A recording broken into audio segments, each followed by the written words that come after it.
वो कभी फूल कभी खार थमा देता है, जीत जाऊं तो मुझे हार थमा देता है। जिसको मैं वोट की ताकत से बदल देता हूं, वो मुझे फिर वही सरकार थमा देता है।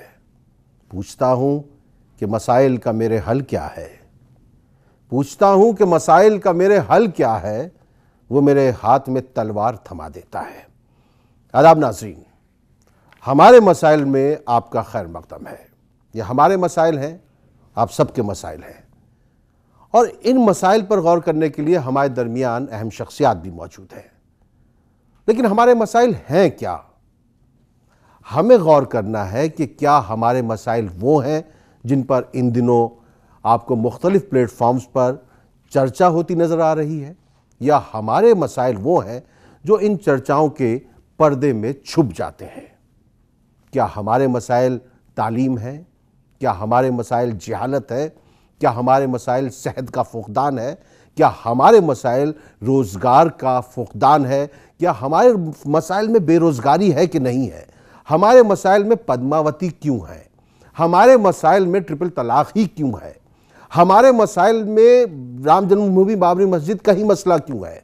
हमारे मसाइल में ज़िंदगी की वो ज़रूरियात क्यों नहीं है जिन पर हमारी ज़िंदगी का इन्हिसार है, जिन पर हम सब का इन्हिसार है? हमें गौर करना है कि गुज़िश्ता 70 वर्षों में हमारे मसाइल कम होने का नाम क्यों नहीं ले रहे हैं। हमें गौर करना है कि हमारे दरमियान जो इतनी मायूसी और महरूमी है वो किस वजह से है।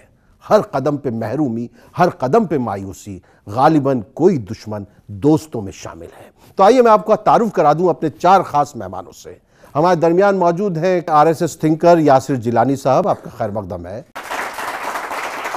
हमारे दरमियान एक राष्ट्रवादी समाजी सोच के शख्सियत भी यहाँ पर मौजूद हैं, जनाब MM बशीर साहब, हम उनका भी खैर मकदम करते हैं। और इमाम एसोसिएशन के सदर जनाब साजिद रशीदी साहब का भी हम यहाँ पर आपके दरमियान खैर मकदम करते हैं। कांग्रेस के तर्जुमान शहजाद पूनावाला साहब, आपका खैर मकदम है। शहजाद पूनावाला हमारे मसाइल की इस रिकॉर्डिंग में एक मजबूत कांग्रेस तर्जुमान की हैसियत से शामिल हुए थे। रिकॉर्डिंग के फौरन बाद ही उन्होंने कांग्रेस में कुंभा परवरी के खिलाफ महाज खोल दिया था। हमारा मानना है कि शहजाद पूनावाला की सोच आज भी हमारे मसाइल को लेकर बदली नहीं है।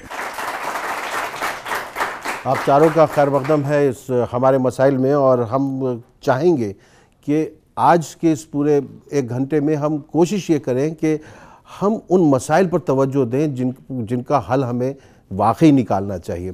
शहजाद भाई, 70 बरस, अगर मैं कहूँ इसको 4 मिसरों में कि बहुत दूर आ गए हैं चलते चलते इतने बरसों में, मगर अब तक गरीबी और जहालत राज करती है। हमारे पाँव रोके हैं अभी तक भूख बेकारी, मगर आज़ाद भारत की मोहब्बत राज करती है।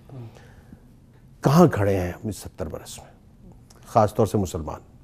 मुझे लगता है कि ये बहुत ही एक वाइड क्वेश्चन है। हम लोग एक अगर जमहूरियत के तर्ज पे देखें तो हमारा मुल्क जो है बहुत ही युवा मुल्क है, जैसे मैं और आप लोग हैं, बहुत ही यंग मुल्क है। और ये बात सबको पता है कि जब बंटवारा हुआ वो बहुत ही दुखद एक फ़ेज़ था हमारी ज़िंदगी का और हमारे देश की ज़िंदगी का, और हम लोग एक गरीब मुल्क भी थे। मुझे जहाँ तक याद है कि मेरे पेरेंट्स जब युवा थे तब उनके घर में फ़ोन भी नहीं हुआ करता था। वो एक फ़ोन के लिए अर्ज़ी देते थे, तब उनको जाके 1 साल बाद फ़ोन मिलता था। आज अगर आपको फ़ोन लेना है, आधार को छोड़ दीजिए, पर आप 1 मिनट के अंदर आपके पास फ़ोन आ सकता है, सिम कार्ड आ सकता है, एक नहीं बल्कि बहुत सारे सिम कार्ड आ सकते हैं। और आज 900-800 मिलियन सेल फ़ोन हमारे देश में हैं। हमारी जो इकॉनमी कुछ करोड़ की होती थी वो आज $1 ट्रिलियन इकॉनमी बन चुकी है, तीसरी या दूसरी बड़ी। ठीक है, लेकिन इसका फ़ायदा हम तक नहीं पहुंचा है अगर आप देखा जाए तो। अगर आप देखें कि 70 साल में कितनी गरीबी हमारे देश में कम हुई है, मैं ये नहीं कह रहा हूँ कि मिट गई है, पर आप ऐसे कर सकते हैं, या तो आप ग्लास को आधा फुल देख सकते हैं या ग्लास को आधा खाली देख सकते हैं। मैं ग्लास को तोड़ के देखना चाहूँ तो ये इसको आप कर सकते हैं ग्लास को तोड़ के भी देखना चाहिए। पर मैं समझता हूँ, मैं सबसे बढ़िया उदाहरण देता हूँ, क्योंकि जो लोग 70 साल के बारे में हमेशा बोलते रहते हैं कि 70 साल में कुछ नहीं हुआ, उसमें वो 6 साल वाजपेयी जी के भी जोड़ ही देते हैं किसी ना किसी तरीके से। मैं समझता हूँ कि आज सबसे बड़ी उपलब्धि इस देश की ये है कि हमारे बगल वाले मुल्क पाकिस्तान की हालत देखो, श्रीलंका की हालत देखो, चाइना की हालत देखो, चाइना जिसमें आज भी जमहूरियत नहीं है, चाइना में डेमोक्रेसी नहीं है। आप देखिए, और मैं वही कह रहा हूं, आप समझ नहीं रहे। देखिए, आप मुल्क की हालत की बात कर रहे हैं, मैं मुसलमानों की हालत की बात कर रहा हूं, मैं अपने मसाइल की बात कर रहा हूं। मैं आपको बता सकता हूं हम कहां पर खड़े हुए हैं। जहां तक मुसलमानों की बात है, तो ये हम सभी लोगों को सोचना पड़ेगा कि 1980 तक इस मुल्क में एक मुसलमान मुख्यमंत्री चुना जा सकता था, जम्मू कश्मीर को अगर हटा दे तो। आज ये हालत हुई है कि जब कोई पार्टी चुनाव लड़ती है उत्तर प्रदेश में, तो वो मुसलमान को टिकट देने से भी कतराती है। मैं नहीं कहता हूँ कि सिर्फ टिकट देने से और चुनाव लड़वाने से एक पैमाना तय होता है, पर जब लड़कियों को स्कॉलरशिप मिलनी चाहिए सुप्रीम कोर्ट कहता है, और मुसलमान लड़कियों को भी मिलनी चाहिए कहता है, तो स्कॉलरशिप को रोक दिया जाता है एक स्टेट में। तो ये जो सोच है कि हम लोग तरक्की के लिए तो कुछ नहीं देंगे और सिर्फ बात करेंगे तो उन मुद्दों की जिससे कि एक पूरी कौम को जाहिल और पिछड़ा दिखाया जाए, तो मुझे लगता है कि हम लोगों को सवाल उठाना पड़ेगा। आज 22 साल हो गए गुजरात में सरकार को, बीजेपी की सरकार को। पटेल समुदाय जिससे सबसे ज्यादा लोग राजनीति में बीजेपी में रहे, वो आज आरक्षण मांग रहे हैं। तो ये सवाल हम लोग उनके लिए भी पूछ सकते हैं कि 22 साल विकास के बाद एक कम्युनिटी पहली बार कह रही कि मुझे आरक्षण दो, मैं पीछे हो गया हूँ। नहीं, अब तो आरक्षण कोई भी मांग रहा है क्या सिर्फ भाई, क्योंकि अब आपका बोलना इसलिए ज़रूरी हो जाता है कि क्योंकि हम हमेशा की तरह पॉलिटिकल डिस्कोर्स में चले गए। जी देखिए, हमारे भाई ने बहुत अच्छी शुरुआत करी, लेकिन कहीं ना कहीं रास्ते में आके भटक जाते हैं, जैसे ये हमेशा करते हैं। मौजूदा हमारा 70 साल का जो अभी का इतिहास है, उसमें मैं आपको सबसे पहले बता दूं कि भारत की और भारत के लोगों की, जो हमारी ये युवा बच्चे सामने बैठे हैं, इनकी मान्यता है कि देश सर्वोपरि है। देश की जो रीढ़ है वो संस्कृति, आस्था और संस्कार के ऊपर टिका हुआ है। कहीं ना कहीं इन 3 चीज़ों पे पीछे जो भी सरकार रही, उन्होंने प्रहार किया। उन्होंने एक इतना डिफरेंस पैदा, इन्होंने खुद कहा है कि 1980 से पहले मुख्यमंत्री मुसलमान सोच सकते थे। अब आप 1980 के बाद आप ही की सरकार रही है। 1984 में आपने ऐतिहासिक जीत, राजीव गांधी के नेतृत्व में कांग्रेस 400 से ज्यादा सीटें लोकसभा में लेके आई, लेकिन आपने एक मुसलमानों को एक ऐसे कोने पे लाके खड़ा कर दिया जब शाहबानो का केस आया। शाहबानो के केस में किस तरह से न्यायालय की, किस तरह से जजों की धज्जियां उड़ाई इन लोगों ने। फिर आप देखिए सच्चर कमेटी की रिपोर्ट उठा के आज तक वो क्लियर नहीं हो पाई, और मुसलमानों को दलितों से भी नीचे हाशिए पे उस कमेटी में दर्शाया गया। इन लोगों ने कुछ नहीं बोला, इन लोगों ने एक अल्फाज नहीं कहा कि आप ऐसा क्यों कर रहे हैं, क्योंकि इनके अंदर कहीं ना कहीं जो आस्था, संस्कार और संस्कृति की जो हमारी रीढ़ है, उसके अंदर कमी आ गई। उसको ये चेक करने की कोशिश नहीं करी। 3 बरस में आपने वो पूरी कसर कर दी। नहीं, देखिए अभी कसर नहीं पूरी करी। पद्मावती की नाक काटने के लिए, दीपिका की नाक काटने का वो भी आपसे जुड़े हुए लोग हैं। वो लोग भी आपसे जुड़े हुए हैं कहीं ना कहीं, जिन्हें समझ नहीं है, वो इस तरह की उन्माद फैलाने की बात करते हैं। आपने बहुत सारे मुद्दे उठाए। ट्रिपल तलाक का मामला जब इस सरकार ने एक पूरी ताकत से, अभी तक ऐसा कभी आपको सुनने को नहीं मिला होगा, जब सामने लेके आई, वो किसके लिए लेके आई? हमारी बहनों को आजादी देने के लिए लेके आए। आपके यहाँ के जो कद्दावर नेता हैं, वो उसके खिलाफ सलमान खुर्शीद और कपिल सिब्बल कोर्ट में खड़े होकर पैरवी करते हैं, तो आप कहां मुंह दिखाएंगे?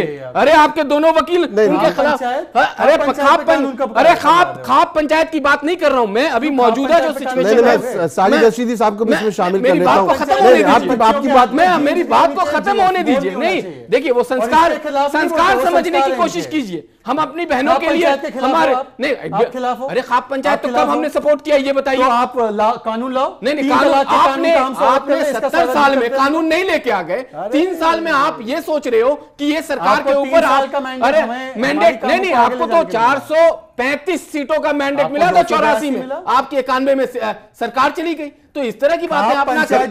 देखिए आपका जो मौजूदा सवाल देंगे कि मसाइल है वो कैसे हल होंगे, उसके सरकार ने बहुत मसाइल क्या है। मेरा तो सवाल सबसे बड़ा यही है कि मसाइल क्या है। इस सरकार मौजूदा प्रधानमंत्री ने जो सबसे बड़ा काम इस 3 साल में किया, वो नोटबंदी और जीएसटी लागू करके, आप यकीन नहीं करेंगे, उससे हमारे जो पड़ोस मुल्क की ये बात कर रहे हैं, उनकी रीढ़ टूट गई है, उनकी हालत खराब हो गई है।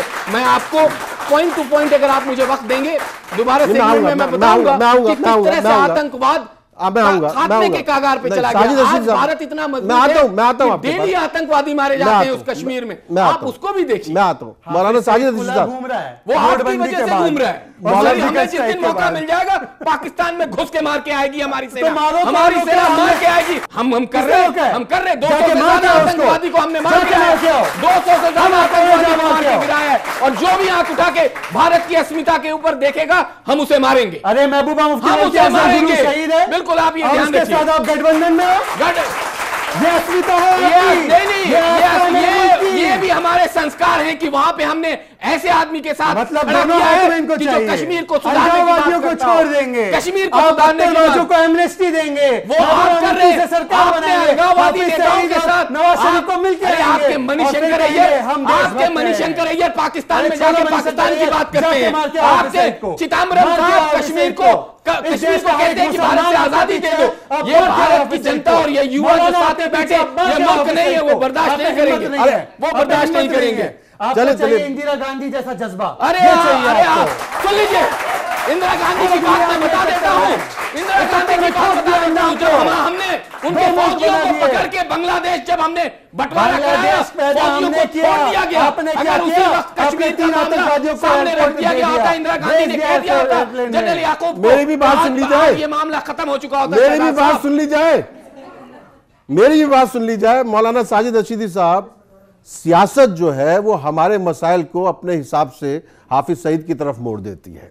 आपको क्या लगता है? आपने कहा हमारे मसाइल, यानी मीन्स मुसलमान कहाँ हैं। आपने इनसे ये भी पूछा कि हम कहाँ खड़े हैं, उसका कोई जवाब ना इनसे मिला ना इनसे मिला। हमारी पोजीशन आज ये है कि वहाँ तो हम रहे नहीं और यहाँ हम हैं नहीं। मीन्स कांग्रेस किसी पोजीशन में नहीं है, बीजेपी हमारा वोट भी नहीं चाहती। मुसलमान की पोजीशन तो आज ये है। लेकिन मैं ये कहना चाहता हूँ, देखिए, जो भी सरकार आती है, सरकार का जो भी नुमाइंदा होता है, अपने आप को ये कहकर बचा लेता है साहब कांग्रेस ने ये किया, कांग्रेस कहती है बीजेपी ने ये किया। सवाल ये है कि आपको जब मैंडेट मिला है, आपको जब सरकार में चुना गया है, या आप जब तक सरकार में थे, आपने कौम के लिए, आपने पूरे मुल्क के लिए, नौजवानों के लिए, औरतों के लिए क्या किया, वो सबसे बड़ी बात है। देखिए 1947 से लेकर आज तक अगर हम पूरा तज्जिया उठाकर देखते हैं, जो भी हालात उस वक्त थे, कसम पुरसी का जो आलम था, मुसलमान जो उस वक्त सोचता था कि मेरा अब क्या होगा, और आपको याद होगा, आप तारीख़ जानते हैं, उस वक्त में कुछ लोगों ने ये आवाज़ उठाई थी कि भाई हमें सेपरेट इलेक्शन का हक़ दिया जाए। उसमें 2-3 नाम हैं, लेकिन उसको ये कहकर नकार दिया गया था जो लोग हमारे साथ खड़े थे उस वक्त में कि साहब नहीं, इससे जो है कहीं ना कहीं अलगाववाद की बू आती है और ऐसा नहीं हो सकता, ये अच्छा नहीं है, कौम के लिए भी अच्छा नहीं, आने वाले टाइम के लिए भी अच्छा नहीं है।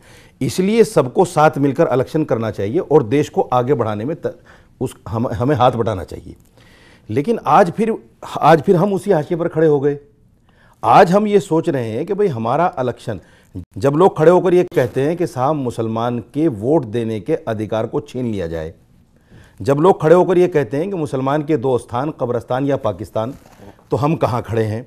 जब लोग ये कहते हैं कि मुसलमान तो पाकिस्तान का हिमायती है, हिंदुस्तान का नहीं है, जब लोग ये कहते हैं कि रामजादे और हरामजादे पर बात करते हैं, तो कहीं ना कहीं एक ऐसी स्थिति पैदा हो जाती है, एक ऐसा माहौल पैदा हो जाता है कि हम डर और खौफ के माहौल में आ जाते हैं कि साहब अब क्या होगा, इस देश का क्या होगा। देखिए, सियासी आदमी कभी भी देश का नहीं सोचता, ये सच्चाई है, ये सच्चाई है, बिल्कुल, इससे कोई इनकार नहीं कर सकता। सियासत जब तक खिदमत थी, जब तक हर आदमी उसको खिदमत समझ के करता था, देश को बढ़ाने में, लोगों को बढ़ाने में, लोगों को पूरी सहायता देने में, उनके जितने हक हुकूक हैं उनको देने में खुले दिल से मदद करता था। लेकिन आज चूंकि सियासत नहीं है, आज तो सियासत एक जुआ है, एक सट्टा है। आदमी पैसा लगाता है और उससे 10 गुना, 20 गुना, 50 गुना कमाता है। वो तो इबादत, वो सही है आपकी बात, लेकिन इबादत भी आजकल जो है वो उसी नजरिए से देखी जा रही है। सर, मैं अपनी बात मुकम्मल कर लूं। देखिए, मैं ना तो बीजेपी की बात कर रहा हूं, ना कांग्रेस की बात कर रहा हूं, ना हिंदू की बात कर रहा हूं, ना मुसलमान की बात कर रहा हूं। आज ये जो नौजवान बैठे हैं, ये सच्चाई है। चाहे हम किसी भी पार्टी के साथ रहकर बहकर हम कुछ भी कहें, वो अलग बात है, लेकिन सच्चाई ये है कि आज हिंदुस्तान के अंदर ना एजुकेशन की हालत अच्छी है, ना नौकरियों की हालत अच्छी है, ना रोजगार की हालत अच्छी है। आप किसी भी उसमें उठाकर देख लीजिए। मैं ये नहीं कहता कि ये बीजेपी की वजह से हो गया, ना मैं ये कहता कि ये कांग्रेस ने कर दिया। मैं तो जनरल बात कर रहा हूं। तो फिर आपने किया? नहीं, मैं उसका जवाब दे रहा हूं। मैं उसका जवाब दे रहा हूं। देखिए, इसका हल जब तक नहीं हो सकता, जब तक ये दोनों आदमी बैठकर हमारे और इनके बारे में ना सोचें, सबके बारे में ना सोचें, जब तक ये अपने बारे में सोचते रहेंगे और कुर्सी बचाने के चक्कर में हर आदमी अपनी इज्जत को, अपनी इमेज को दांव पर लगाकर जगह जगह गलियों गलियों नहीं घूमेगा। देखिए, मैं बहुत खुले दिल से कहता हूं, आपने बहुत अच्छी बात खुले दिल से कहता हूं, मैं देश का प्राइम मिनिस्टर, फिर आता हूं, 10 सेकंड आपने अपनी बात कह दी। देश का प्राइम मिनिस्टर एक बहुत बड़ा ओहदा है, प्राइम मिनिस्टर बनना बहुत बड़ा ओहदा है। लेकिन अगर मैं नगर निगम के चुनाव के लिए और एमएलए के चुनाव के लिए 13 रैलियां करूंगा तो देश के लिए कब सोचूंगा? ये बहुत बड़ी बात है और हमारे नौजवानों को बहुत अच्छी बात है। एमएम बशीर साहब, जो साजिद रशीदी साहब बात कर रहे हैं, पॉलिटिकल क्लास को साथ में बैठना पड़ेगा और चाहे वो जिस पार्टी के हों, कम से कम उस बरादरी के बारे में तो ज़रूर सोचना पड़ेगा जो पिछले 70 बरस में बहुत पीछे जा चुकी है। और सच्चर कमेटी की रिपोर्ट कहती है कि दलितों से भी बदतर उनकी हालत है आज की तारीख में। उनके बारे में सोचने के लिए क्या किया जाना चाहिए? जैसे अभी हमारे शहजाद भाई कह रहे थे कि हिंदुस्तान पहले से ही गरीब है, गरीब देश है, था, ये गलत बोल रहे हैं। हमारा देश कभी गरीब था ना है, ये हमेशा सोने की चिड़िया था और सोने की चिड़िया रहेगा। अंग्रेजों के साथ आपने लूटा उसको, नहीं, आप कह रहे हो बिल्कुल आप गलत के साथ आपने नहीं लूटा, बिल्कुल आप गलत बोल रहे हो। कहाँ पे थे और कहाँ आ गए अंग्रेजों आप के बाद? बिल्कुल गलत बोल रहे हो। अंग्रेजों के खिलाफ लड़ी, हमारा देश कभी गरीब था ही नहीं। नहीं, आज सोने की चिड़िया नहीं है। आज भी सोने की चिड़िया है। बोल रहे हैं आप, आज सोने की चिड़िया नहीं। नहीं, अगर सोने की चिड़िया होता है ये लोग बेरोजगार नहीं होते। अगर सोने की चिड़िया होता है बीमारियां ना होती देश में, ये देश अमीर है। ये तो गलत बात मत बोलो। लंदन भेजा करते राष्ट्रवाद में उन्होंने भारत को बर्बाद किया। ये बात सही कह रहे हैं, हमारा देश सोने की चिड़िया था और सोने की चिड़िया है। और अंग्रेजों ने लूटा और आपने उनका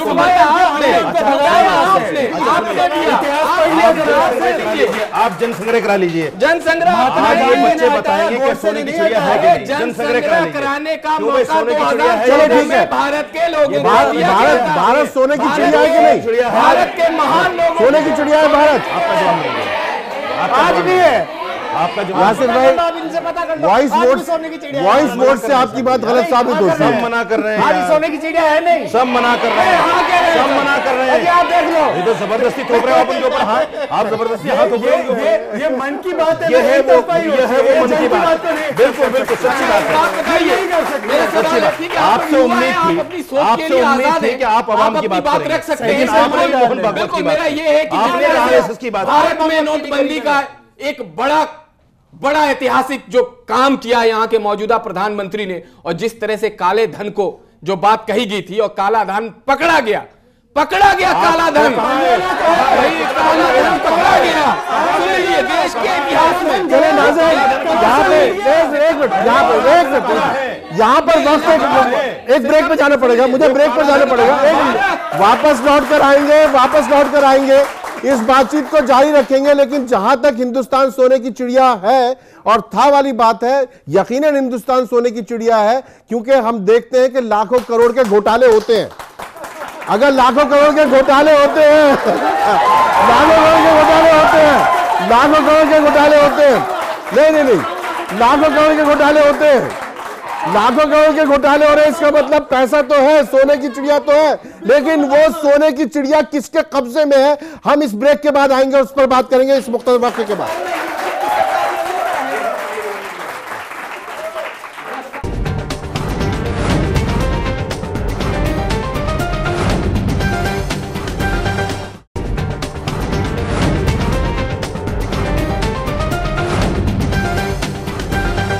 हमारे मसाइल में आपका एक बार फिर खैर मकदम है। ब्रेक पर जाने से पहले गुफ्तगू थोड़ी सी गर्म हो गई थी और हम उस गुफ्तगू को जारी रखना चाहते हैं, लेकिन मुझे अपने मसलों का हल चाहिए। लेकिन मसलों का हल जानने के लिए इससे पहले हमें यह तो पता हो कि हमारे असल मसाइल हैं क्या। बात वही है शहजाद साहब, हमारे मसले हैं क्या, हमारे मसाइल आप जब कहते हैं तो हम कहते हैं, हमसे हमारा निकलता है। हम में ये भी है, मैं भी हूं और वो भी है, ठीक है। और हमारे मसाइल इस मुल्क के किसी और बाशिंदे के मसाइलों से अलग नहीं है। आज एजुकेशन अगर मुसलमान का मसाइल है और मसला है तो यहां पे बैठे हिंदू का नहीं है। अगर सुरक्षा उसका मसला है तो यहां पे बैठी लड़कियों का सुरक्षा मसला नहीं है।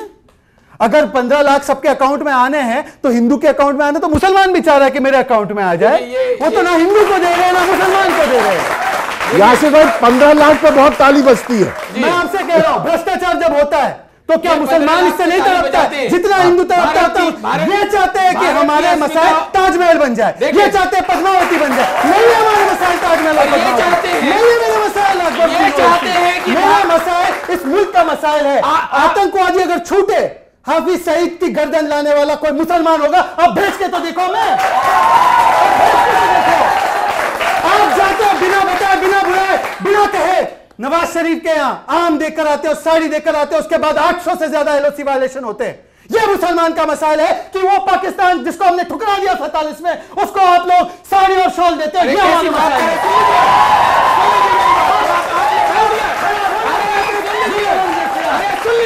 देखिए ये क्या चाहते हैं, ये चाहते हैं कि भारत की अस्मिता और अखंडता पे सवाल उठाने वाले फारूक अब्दुल्ला जैसे लोग इनके नेता हैं। जो कहता है, एक मिनट मेरी बात सुनिए, इनके नेता हैं जो ये चाहते हैं कि कश्मीर में तिरंगा फैलाने के लिए कोई भारतीय ना पहुंचे। वो आप चाहते हैं और आप चाहते हैं और ये चाहते हैं कि भारत के टुकड़े होंगे इंशाअल्लाह इसी दिल्ली के कैंपस में लगाए जाते हैं। ये लोग बिरयानी खाते हैं, ये बिरयानी खाते हैं। ये चाहते हैं कि भारत की अस्मिता को, ये चाहते हैं कि भारत की अस्मिता टूट जाए। नहीं, मैं नौजवानों के पूछना चाहता हूं कि भारत के टुकड़े होंगे इंशाअल्लाह। तुम क्या सही मानते हो? न सही मानते हो तो बताओ। इसी भारत में रहने वाले आप क्या बात कर रहे हैं? आप उन्हें बिरयानी साथ खिलाते हो। आप आतंकवादी के जनाजे में 5 लाख लोग इकट्ठा होके जाते हैं। ये भारत है, ये भारत की अस्मिता और अखंडता के साथ खिलवाड़ है।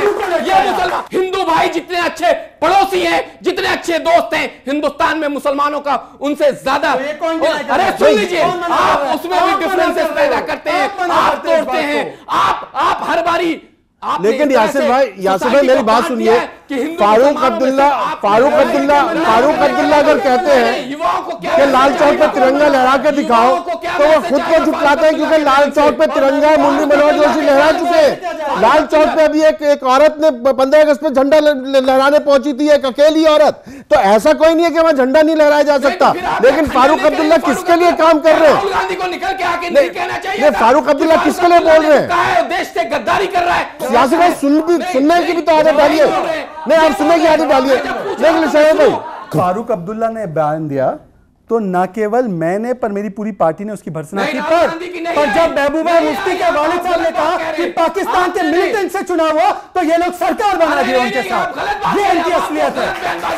आज अलगाववादियों से बातचीत कर रहे हैं लोग। नहीं, सुनिए, देखिए शहजाद भाई, यासिर भाई, मेरे पास और भी गेस्ट है। नहीं यासिर भाई, मेरे पास और भी गेस्ट है। साजिद रशीद साहब, आप कुछ कहना चाह रहे थे जी। जब आपने कहा कि हमारे मसाइल प्रोग्राम है, तो मुझे लगा कि शायद मसाइल बयान होंगे, उनका हल बयान होगा। वही तो। अगर ये झगड़ा ही है तो फिर आप में और दूसरे चैनलों में फर्क क्या हुआ? ये हमारे मसाइल नहीं है, ये हमारे मसाइल नहीं है। हमारे सबसे बड़े मसाइल यही लोग हैं। मैं एक बात कहना चाहता हूं, ये हमारे सबसे बड़े मसाइल यही लोग हैं, क्योंकि ये जो है पॉलिटिकल डिस्कोर्स कोई एजेंडा अलग से तय कर देते हैं और उस पर हमारे मसाइल भटक जाते हैं। हमारे सबसे बड़ा मसला यही पॉलिटिकल क्लास है। मैं साफ सी बात कर रहा हूं। आपको सवाल पूछे थी। नहीं, साफ सी बात। एक मिनट, क्या सवाल पूछ रहे? एक मिनट, बच्चे सवाल पूछ रहे। सर, मेरा प्रश्न नोटबंदी पे था, लेकिन आप कश्मीर की बात कर रहे हैं तो मैं आपसे ये पूछना चाहूंगी, कश्मीर भारत का नक्शा अगर आप देखें तो कश्मीर आता है उसमें, ठीक है? वहाँ हम जाते हैं, हम जैसे लोग जाते हैं, वहाँ हम खुल के नहीं चल सकते, इतना ज़्यादा आतंकवाद है, ठीक है? वहाँ के जो पर्सनल मुस्लिम हैं वो खुद उस चीज़ से परेशान है।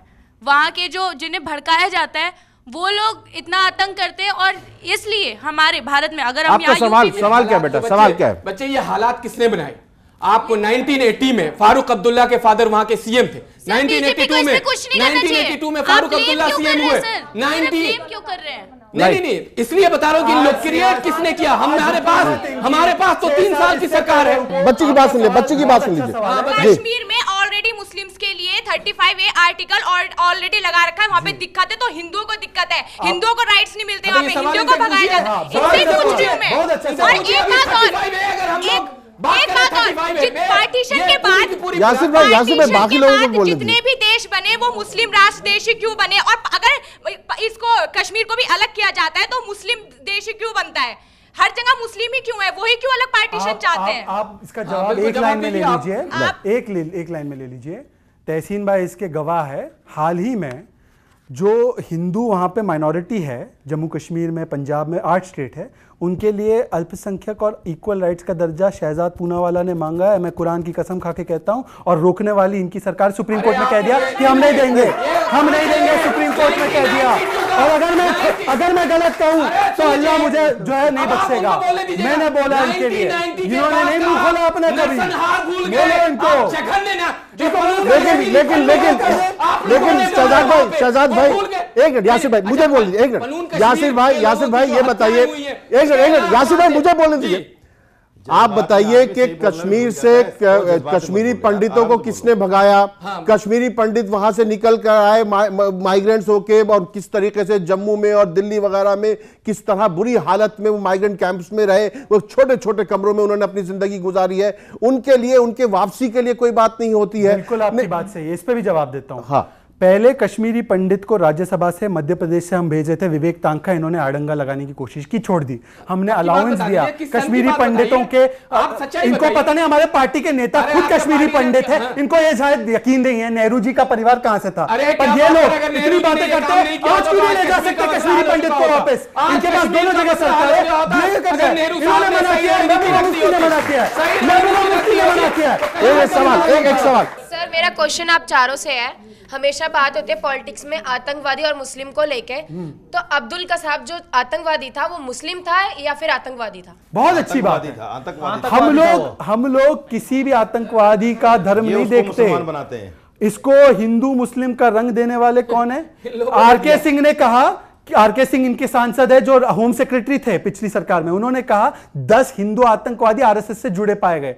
हमने कहा हिंदू नहीं है वो आरएसएस का हो सकता है पर वो हिंदू नहीं हो सकता। और उसी तरीके से आप पहले के हो सकते पर मुसलमान नहीं हो सकते। आतंकवाद का कोई धर्म नहीं होता, बोलो आतंकवाद का धर्म नहीं होता, नहीं बोलेंगे। अच्छा सवाल ले लीजिए। इस देश के पहले आतंकवादी थे, इन्होंने देश भर में मंदिर बनाने का काम किया, सुनिए भाई, आप लोग दूसरों को भी शामिल होने दीजिए। बच्चे सवाल पूछेगा, आप सवाल पूछिए। फारूक अब्दुल्ला ने जो शर्मनाक बयान दिया है, उसके बाद केंद्र सरकार द्वारा जो उनको सुविधाएं मिलती हैं पूर्व मुख्यमंत्री के तौर पे, तो क्या वो सुविधाएं आप वापस लेंगे? देखिए, आपने बहुत शानदार सवाल किया, धन्यवाद, आभार आपका। अगर अभी हम लोगों ने, अभी तो 35A की बात कर रहे हैं, अगर फारूक अब्दुल्ला के ऊपर कोई कार्रवाई शुरू होगी तो ये जो अवार्ड वापसी करेंगे और ये कांग्रेसी नेता है, ये मोमबत्ती लेके पूरे हिंदुस्तान में घूमने लगेंगे। अरे सुन लीजिए, पहले राहुल गांधी से पूछिए, राहुल गांधी से पूछ लीजिए फारूक अब्दुल्ला के बारे में बयान क्या देना है। आप पहले राहुल गांधी से पूछिए। देखिए, अगर हमने बस जवाब आ गया सर, जवाब आ गया। आप अपनी सरकार, आप जो है आप सरकार से कहेंगे फारूक अब्दुल्ला के खिलाफ कार्रवाई की जाए। भारत के न्याय व्यवस्था पे शायद किसी को यहाँ पे कोई ऐसा मौजूद है जिसे आशंका हो। याकूब मेमन के लिए 3 बजे रात तक कोर्ट खुली थी, फिर भी उसके जनाजे में 1.5 लाख से ज्यादा मुसलमान शामिल थे। जहाँ तक जनाजे में शरीक होने की बात है, एक चीज़ समझ लीजिए आप, जब कोर्ट ने उसको फांसी दे दी तो कोर्ट को ये चाहिए था कि एक ऐसा ऑर्डर जारी करते कि भाई इसकी लाश को समंदर में फेंक दिया जाए या इसको जला दिया जाए, ख़त्म कर दिया जाए। सुन लीजिए, किसी को भी, कोई भी आतंकवादी, क्योंकि कोर्ट ने मुस्लिम समुदाय को उसकी लाश दे दी। जब उसकी लाश मुस्लिम समुदाय को दे दी गई तो फिर मुस्लिम समुदाय का यह फर्ज बनता था कि उसको मुस्लिम रीति रिवाज के मुताबिक कफनाया दफनाया जाए। वो ठीक है, उसको हम नहीं फेंक सकते। वो भीड़, सुन लीजिए, मुसलमान के जनाजे में आप सुन लीजिए, इतनी भीड़ होती है किसी आम हमारे गली में किसी का सितम के साथ ये लाखों की भीड़ क्या मतलब है? वो पूरा कर लीजिए। सवाल तो इस बात का है, सितम के साथ ये लाखों की भीड़ क्या मतलब? नहीं तो कैसे पता चलेगा? देखिए, उस भीड़ को ना तो किसी ने आमंत्रित किया, ना वो भीड़ इस जज्बे के साथ आई कि भाई ये आतंकवादी था इसलिए हम जा रहे हैं। ऐसे नहीं है भाई। ठीक है, एक आदमी को फांसी दे दी गई, मुसलमान की नमाज जनाजा सब लोग पढ़ते हैं, कौन नहीं पढ़ता, और नमाज जनाजा पढ़ना एक आतंकवादी मुसलमान होता है कि नहीं? लेकिन एक आतंकवाद, देखिए मुझे किसी का कॉल याद है कि जो दहशतगर्द है वो इस्लाम से खारिज है। वो मुसलमान जिसने हथियार उठा लिया किसी के खिलाफ, वो ना अल्लाह का मानने वाला हुआ ना किसी और धर्म का मानने वाला। ये भी इस्लाम है तहसीन भाई, ये भी तहसीन भाई जी, ये भी इस्लाम है। कोई बात नहीं, वो इंसानी नहीं, मुसलमान क्या इंसानी नहीं है? सुनिए तहसीन भाई, ये भी इस्लाम है कि मौत के बाद इंसान के अमाल का दरवाजा बंद हो जाता है, फिर वो अच्छा बुरा कोई अमल नहीं कर सकता। कसाब की लाश दफनाने से इनकार कर दिया था मुसलमानों ने कि हम इसको अपना कब्रिस्तान में नहीं दफनाएंगे, लेकिन वो कैसे मुसलमान थे और ये कैसे मुसलमान है जो लाखों की भीड़ में याकूब मेमन के पीछे चल मुसलमान पाकिस्तान के मुसलमान से प्यार नहीं करता। सरकार किसकी थी दोनों जगह, और इनको जब याकूब मेमन को लटकाया मुसलमान तो कौन सी सरकार थी जिसकी वजह से लोग बाहर आए? इसको भी याद कीजिए। पाकिस्तान को नहीं चाहता। दूसरी बात आपको याद होगा, सुनिए कि अभी भी ये हिंदू मुस्लिम की बात कर रहे हैं। अरे गोसे के मंदिर बनाने वाले अफजल गुरु को शहीद करने वाले वक्फे का हम लाद कर आते हैं, इसी बातचीत को जारी रखेंगे क्योंकि मुझे लग रहा है कि वही देखिए जो वही चीज है कि हमारा मसला यही लोग हैं, हम जो भी बात करेंगे वो कहीं ना कहीं सियासत में जाके अटक जाती है और हमारे मसाइल ऊपर नहीं आ पाते हैं। लौट कर आते हैं मसाइल पे बात करेंगे इस मुख्तसर वक्फ के बाद।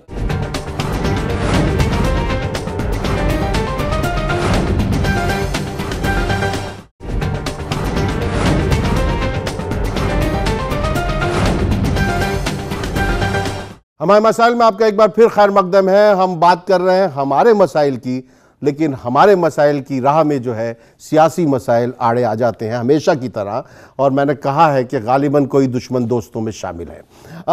साजिद रशीदी साहब, आपको क्या लगता है कि हम क्यों भटके हुए हैं? हमारे मसले जो हैं हम उन पर बात क्यों नहीं करते हैं?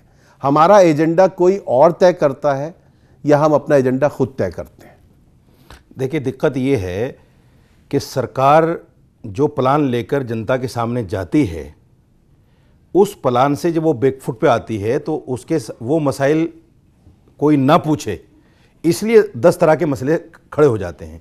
जैसे आपने देखा पिछले वक्त में 3 तलाक को इतना हाईलाइट कर दिया, इतना हाईलाइट कर दिया, या फिर जो है, लेकिन वो एक मसला था, लेकिन वो इतना बड़ा मसला नहीं था कि 2 करोड़ जो आपने वादा किया था रोजगार का, वो रोजगार आप ना दें, इतना बड़ा मसला नहीं था। बिल्कुल सही बात। और वो इतना बड़ा मसला नहीं था कि आपने 15-15 लाख अकाउंट में डालने के लिए कहा था, 1 लाख भी ना आए। और वो इतना बड़ा मसला भी नहीं था कि आपको हर बार में ये बोलना पड़े कि ये तो जुमला था, वो इतना बड़ा मसला भी नहीं था।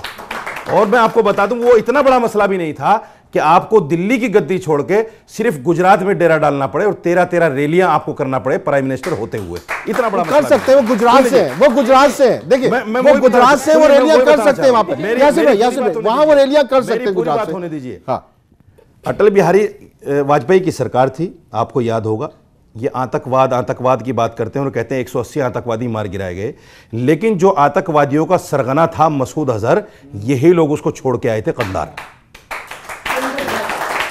जब आप जड़ को नहीं काटोगे तो कोंपलें तो आएंगी, अब तो काटा जा रहा है। नहीं, वो 180 नहीं 190 मारे गए पिछले दिनों टेररिस्ट। वो टहनियां कट रही हैं, जड़ नहीं टेररिस्ट तो 190 मारे गए। अगर हिम्मत है तो पेड़ को काट दो, मसूद अजहर को खत्म कर दो, हाफिज सईद को खत्म कर दो, जड़ खत्म हो जाएगी।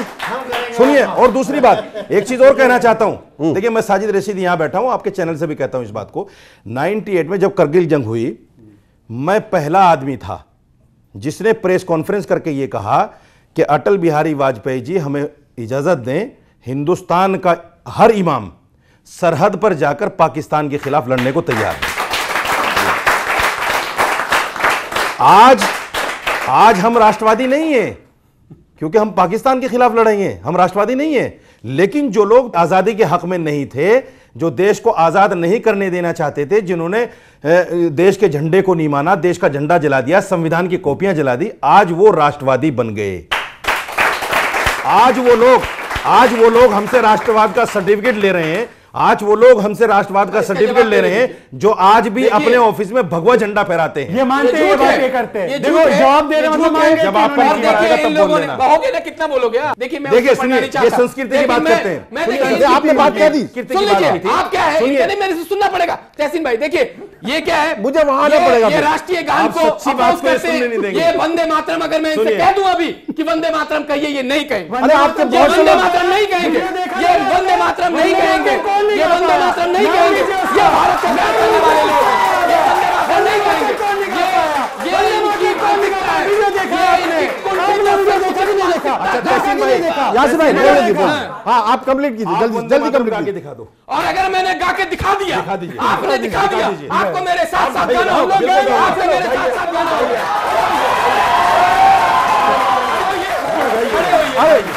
बैठ जाइए बिल्कुल। वंदे मातरम गाइए, गाइए राष्ट्रगान नहीं गाना, वंदे मातरम गाना है। राष्ट्रगान नहीं गाना, वंदे मातरम गाना है। खड़ा होना पड़ेगा, खड़े जाइए गाइए, मेरे साथ गाइए, गाइए वंदे मातरम। वंदे मातरम, वंदे मातरम। गाइए गाइए गाइए आप, आप अगली लाइन गाइए, आप अगली लाइन गाइए, आगे गाइए ना, आगे गाइए ना,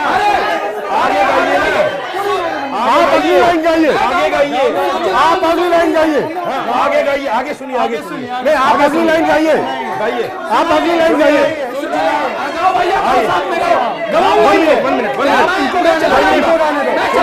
सुनो बेटा, एक मिनट, इनको गाने दो, सिर्फ इनको गाने दो, पता चले ना गाएंगे, मैं गाऊंगा। हम लोग इनके बाद गाएंगे। सुनिए आज इनका इम्तिहान है, चुप रहो आप। जो इम्तिहान एक मिनट चुप रहो। सुनो मेरे कहने से अरे इम्तिहान की बात नहीं, इम्तिहान की बात नहीं, इम्तिहान की बात नहीं है। गाइए ना, गाइए ना, नहीं वंदे मातरम, वंदे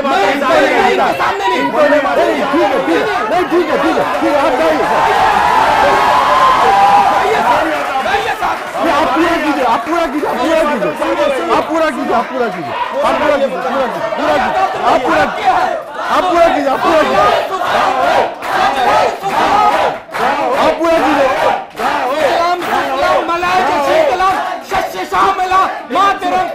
गाइए गाइए, सुजलाम शुफलाम मलयज शीतलाम शस्यश्यामला मातरम वंदे मातरम।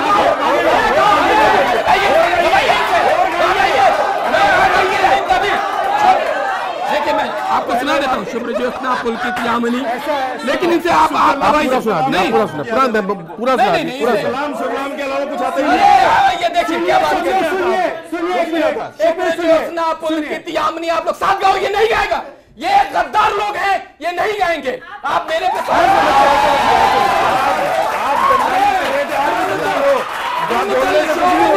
बोलने से कुछ नहीं होता, आप दलाल थे, पहले भी आदमी दलाल हो।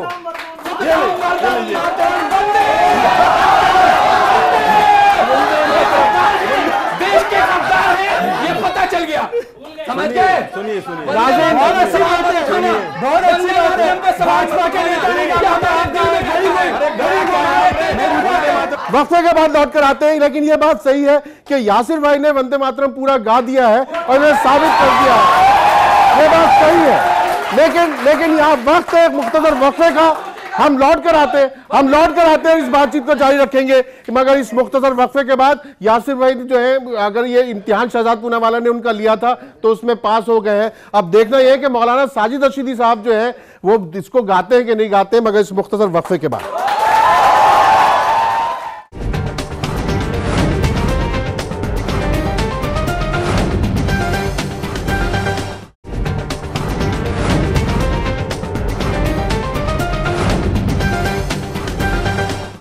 साजिद रशीद साहब, एक सवाल उठा वंदे मातरम को लेके, लेकिन देखिए बात वहीं की वहीं हो जाती है। मैं नाज़रीन आपको यही दिखाना चाहता हूं कि हमारा कोई भी, हम जब अपने मसाइल की बात करते हैं, पिछले एपिसोड में भी आपने देखा, फौरन तलवार निकल आती है।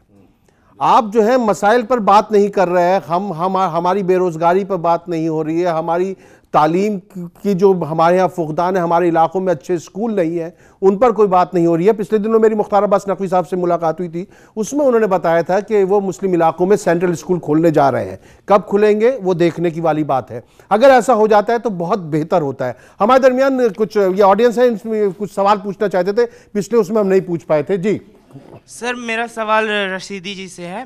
बीजेपी के सांसद ने लोकसभा में एक बयान दिया था, मतलब स्पीच के दौरान, कि जो देश में ज़्यादातर मुसलमान है वो हिंदुओं के वंशज है। इस पर आपका क्या कहना है? देखो बेटा, ऐसा है ये दुनिया जब से बनी है कई बार अल्टा पलटी हुई है। ये सच्चाई है कि हम नहीं जानते कि हमारे परदादा या सकरदादा कौन थे, हम नहीं जानते, लेकिन हम आज क्या हैं, आप आज क्या हैं, हमें आगे क्या करना है उस पर हमें सोचना चाहिए। चलिए ठीक है, अगला सवाल जल्दी से। मौलाना साहब, सवाल ये है कि हम एक ही देश में रहते हैं और ये वही देश है जहां रमज़ान में राम और दिवाली में अली आता है, ठीक है? Very good. तो सवाल यही है कि इसी एक देश में रहने वाले वंदे मातरम बोलने से क्यों कतराते हैं? जैसे राम आपकी आस्था का मसला है, ऐसे ही मेरा धर्म, मेरा इस्लाम मेरी आस्था का मसला है। कुरान ये कहता है कुल हु अल्लाहु अहद, हम अल्लाह के अलावा किसी के सामने अपने सर को नहीं झुका सकते।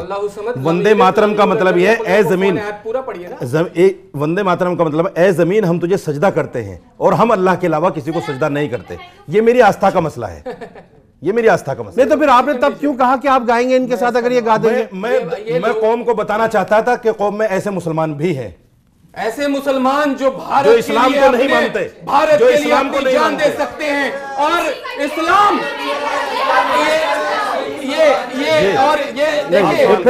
ये एपीजे अब्दुल कलाम को भी नहीं मानते, ये मौलाना आजाद को भी नहीं माना इन्होंने कभी। ये वो मुसलमान, इन्होंने मुसलमानों को, हाँ नहीं आपका जवाब दिया ना, हो गया।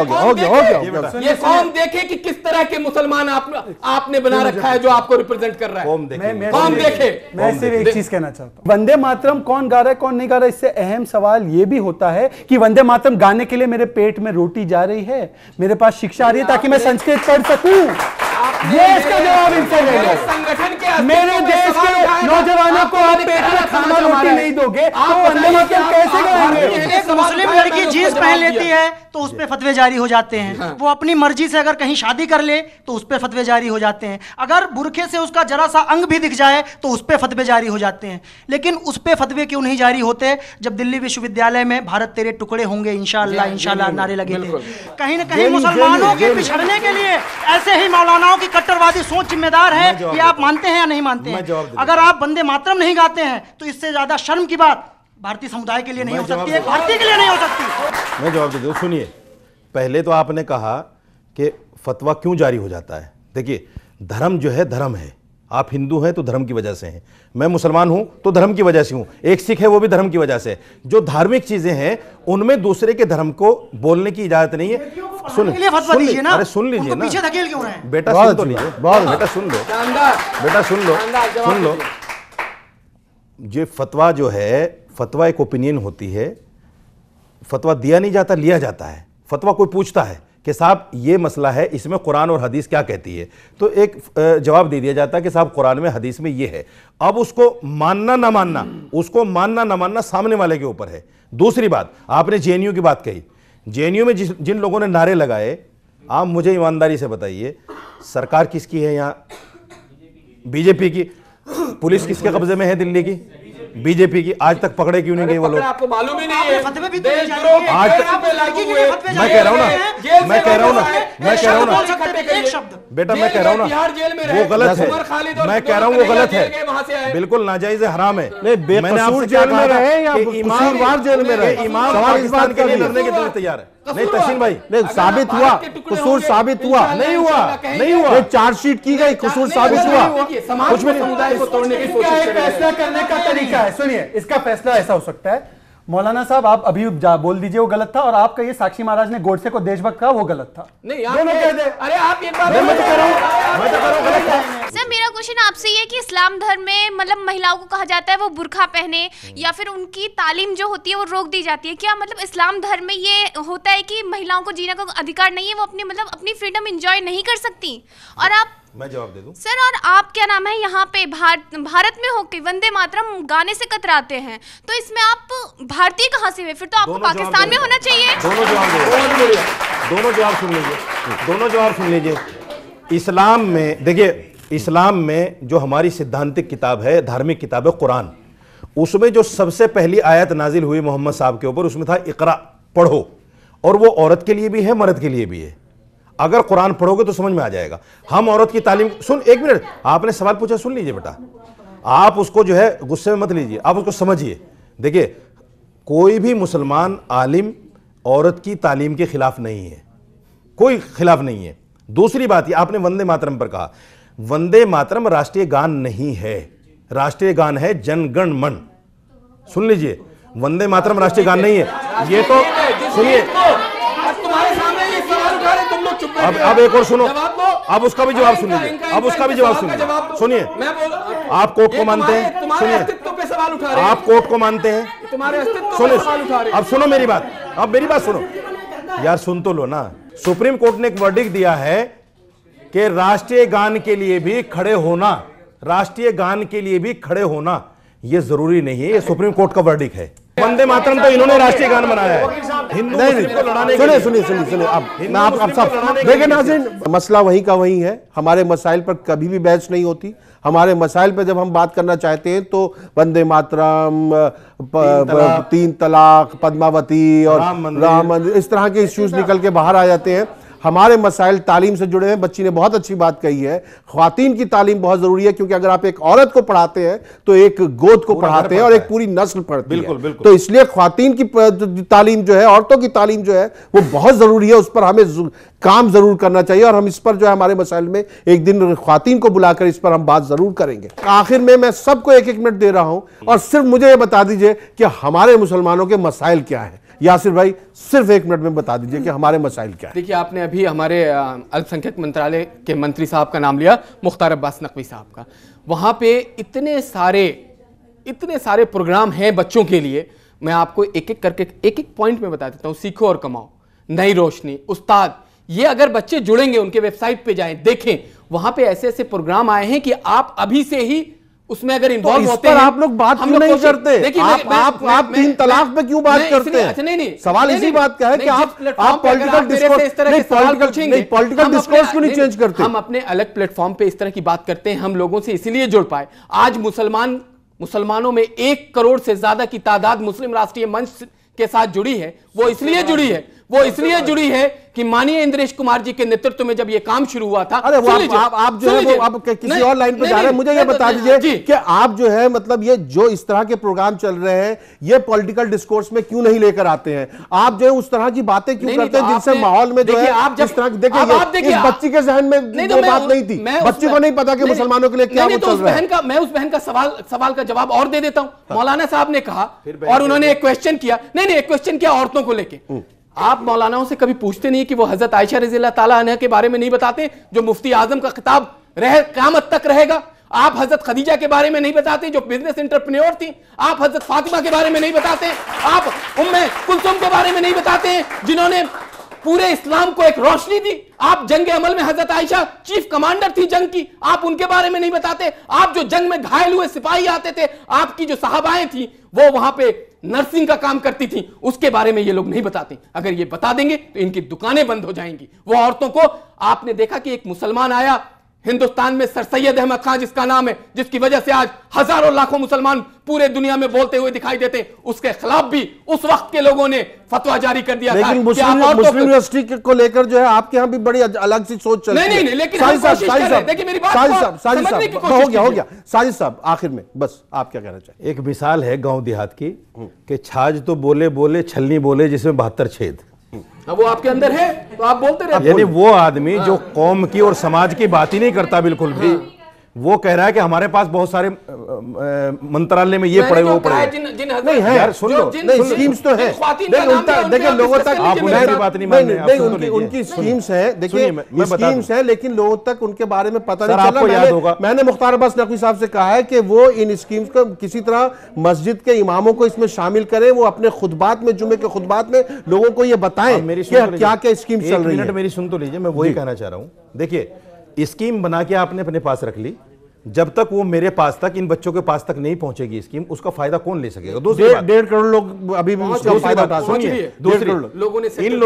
इन लोगों ने कांग्रेस के प्रवक्ता बैठे हैं, एक चलाया था माइनॉरिटी फाइनेंस कॉर्पोरेशन, जिसमें 5,000 करोड़ रुपया होता था। पूरे सीजन में एक मुसलमान को भी उससे लोन नहीं मिल पाया। क्यों? इसलिए कि उसमें लाइनें इतनी हार्ड, वो मैजिस्ट्रेट की शर्त पूरी नहीं कर पाया। वो मैजिस्ट्रेट की शर्त सरकार ने हटा दिया। सुन लिए, अब इनकी भी मसला वही है। हमारा सबसे बड़ा मसला, हमारा सबसे बड़ा मसला, और जैसे इन्होंने कहा था कि हम सबका सबसे बड़ा मसला एजुकेशन है, सबसे बड़ा मसला रोजगार है, सबसे बड़ा मसला सेहत है। सरकार को राम मंदिर से ज्यादा, ये तो आस्था का मसला है, पूरे हिंदू मिलकर मुसलमान भी साथ देंगे, बन सकता है, कोई बात नहीं, लेकिन रोजगार कौन देगा? सरकार देगी। सेहत कौन देगा? सरकार देगी। एजुकेशन कौन देगा? सरकार देगी। सरकार को इस पर बात करनी चाहिए, सरकार को इस पर काम करना चाहिए, जिस पर सरकार काम नहीं कर रही है, बिल्कुल नहीं कर रही है। बशीर साहब, आप जो है, आप पूरे प्रोग्राम में लोगों को सुनने में लगे हुए थे और तालियां बजाने में लगे हुए थे। अब आपको मौका मिला है, आप अपनी बात 1 मिनट में खत्म कीजिए। जिस मसले पे यहाँ से बातचीत होनी थी वो मसला हटके कभी कहीं जा रहा है, कभी कहीं, जैसे हमारे भाई ने पद्मावती का छेड़ दिया। पद्मावती को कांग्रेस वाले कह रहे कि ऐसी है वैसी, लेकिन बैंडेड क्वीन भी फिल्म देखी होगी इन्होंने, कांग्रेस वालों ने। आपने देखी है?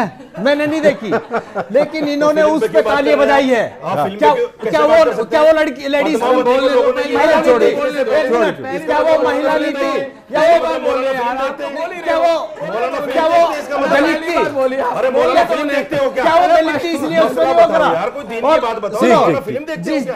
आप ये बता दीजिए कि मुसलमानों का सबसे बड़ा मसला इस मुल्क में क्या है? पद्मावती या बैंडेड क्वीन? पद्मावती या बैंडेड क्वीन? जिस दिन देश कांग्रेस मुक्त हो जाएगा, उस दिन मुसलमान अपने कारोबार पे खड़े हो जाएंगे, हर काम होएगा मुसलमान का, उससे पहले कभी नहीं होगा। मैं उतना वक्त भी नहीं लूंगा जितना यासिर ने लिया, पर इतना सिर्फ मैं गुजारिश करूंगा कि यासिर मेरे वक्त में ना बोले। मैं बस 30 सेकंड में कहना चाहता हूं, मैं मुसलमान हूं और मेरी समस्या है कि 2 करोड़ नौकरियां प्रतिवर्ष मुझे मिल जाए तो उसमें हिंदू का भी काम हो जाए और मुसलमान का भी हो जाए।